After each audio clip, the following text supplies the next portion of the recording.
গাছা মধ্যপাড়া যুব সমাজের উদ্যোগে আজকের এই ক্রিকেট খেলার পুরস্কার বিতরণ অনুষ্ঠানের স্নেহভাজন সভাপতি গাজীপুর মহানগর ছাত্র দলের যুগ্ম সাধারণ সম্পাদক জনাব এস.এম. মুমিনুর রহমান মুমিন আজকে আমাদের মাঝে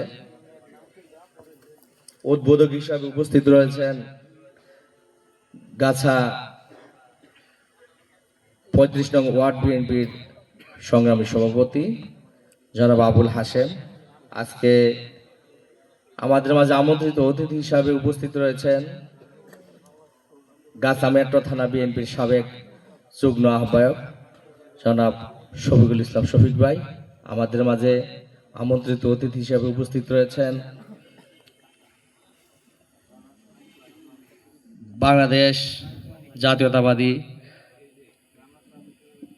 জিয়া মঞ্চের কেন্দ্রীয় নির্বাহী কমিটির সংগ্রামী সাংগঠনিক সম্পাদক মুজিবুর রহমান।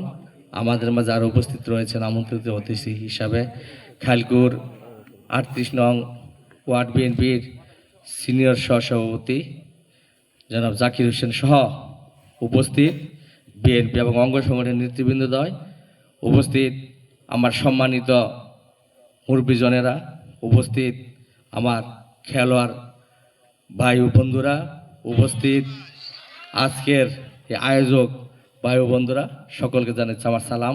আসসালামু আলাইকুম ওয়া রাহমাতুল্লাহি ওয়া বারাকাতুহু। আমি সর্বপ্রথম ক্ষমা চেয়ে নিচ্ছি, কারণ আমার লেটের কারণে আপনাদের এই আজকের অনুষ্ঠান অনেক রাত্র পর্যন্ত গড়িয়েছে, কারণ আমার 5টি প্রোগ্রাম ছিল। আমি সেই প্রোগ্রামগুলো শেষ করে আসতে দেরি হওয়ার কারণে। যাক, আজকে যারা আয়োজক আমি সর্বপ্রথম তাদেরকে ধন্যবাদ জানাই যে আজকে তারা সমাজ থেকে মাদক দূর করার জন্য, মাদককে নিরুৎসাহিত করার জন্য এইভাবে বিভিন্ন খেলাধুলার মাধ্যমে এই সমাজ যাতে মাদক মুক্ত থাকতে পারে, সমাজ যাতে সন্ত্রাস মুক্ত থাকতে পারে সেই ব্যবস্থা গ্রহণ করবে। আরও যেন তারা সামনের দিকে আরও যেমন এই ধরনের যে কোনো খেলা আয়োজনের মাধ্যমে মাদককে না বলার একটি রাস্তা, যখন আমাদের যুবক ভাইদের খেলার দিকে দাবিত রাখা যায়। যত বেশি খেলাধুলায় যুবক ভাইয়েরা থাকবে তত বেশি মাদক থেকে নিরুৎসাহিত হবে। তো যাই হোক, আজকের আমাদের এই টুর্নামেন্টে যারা ফাইনাল খেলেছেন, যারা জয়ী হয়েছেন, তাদেরকে আমার পক্ষ থেকে শুভেচ্ছা এবং তাদের জন্য শুভকামনা রইল। যারা পরাজিত হয়েছে তাদের জন্য শুভকামনা রইল এবং দোয়া রইল আগামীতে যাতে আমাদের এই খেলোয়াড় ভাইদের মধ্যে জাতীয় দলে খেলতে পারে, সেই দোয়া তাদের জন্য রইল। প্রিয় এলাকাবাসী, সম্মানিত উপস্থিতি, আসসালামু আলাইকুম। আপনারা জানেন আগামী 12 তারিখ আমাদের জাতীয় সংসদ নির্বাচন। সেই নির্বাচনে কারা কারা অংশগ্রহণ করছে? অতীতে নির্বাচনের চাইতে কিন্তু এবারে নির্বাচন একটু ব্যতিক্রম।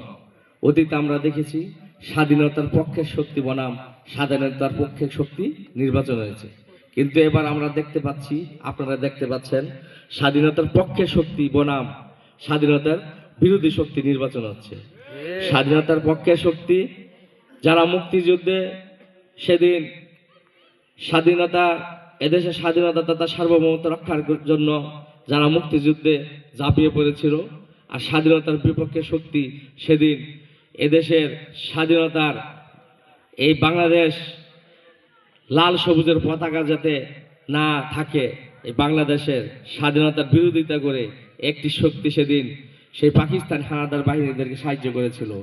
সেদিন আমাদের দেশ থেকে যে সমস্ত গড় থেকে মুক্তিযোদ্ধা ভাইয়েরা এদেশের স্বাধীনতা তথা সার্বভৌমত্ব রক্ষা করার জন্য এই পাকিস্তান হানাদার বাহিনীদের বিরুদ্ধে রক্ত দেওয়ার জন্য যুদ্ধে গিয়েছিল, সেই ভাইরা কারা কারা কোন গড় থেকে মুক্তিযুদ্ধে অংশগ্রহণ করেছে, সেই স্বাধীনতার বিরুদ্ধে জামাত শক্তি সেদিন সেই পাকিস্তান হানাদার বাহিনীদেরকে সেই সমস্ত গড়ের তাদেরকে নিয়ে দেখিয়ে দিয়েছে যে এই ঘর থেকে মুক্তিযুদ্ধে অংশগ্রহণ করেছে, এই ঘর থেকে মুক্তিযুদ্ধে গেছে, এই ঘর থেকে মুক্তিযুদ্ধে গেছে।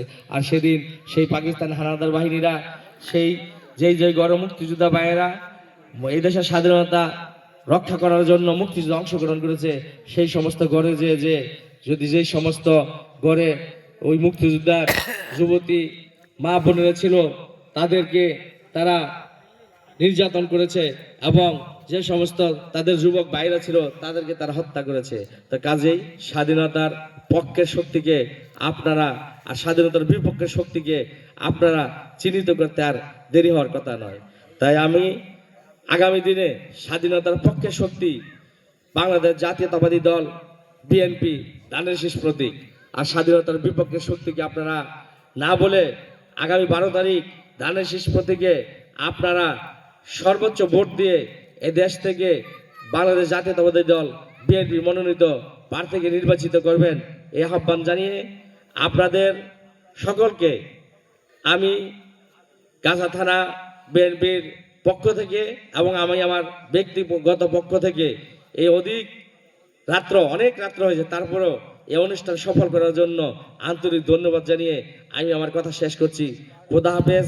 বাংলাদেশ জিন্দাবাদ, জাতীয়তাবাদী দল জিন্দাবাদ, শহীদ জি অমর হোক, খালেদা জি অমর হোক, আগামী রাষ্ট্রনায়ক তারেক রহমান জিন্দাবাদ, এম মঞ্জুরুল করিম রনি ভাই জিন্দাবাদ, ধানের শীষ জিন্দাবাদ। সকলকে ধন্যবাদ। আসসালামু আলাইকুম ওয়া রাহমাতুল্লাহি ওয়া বারাকাতুহু।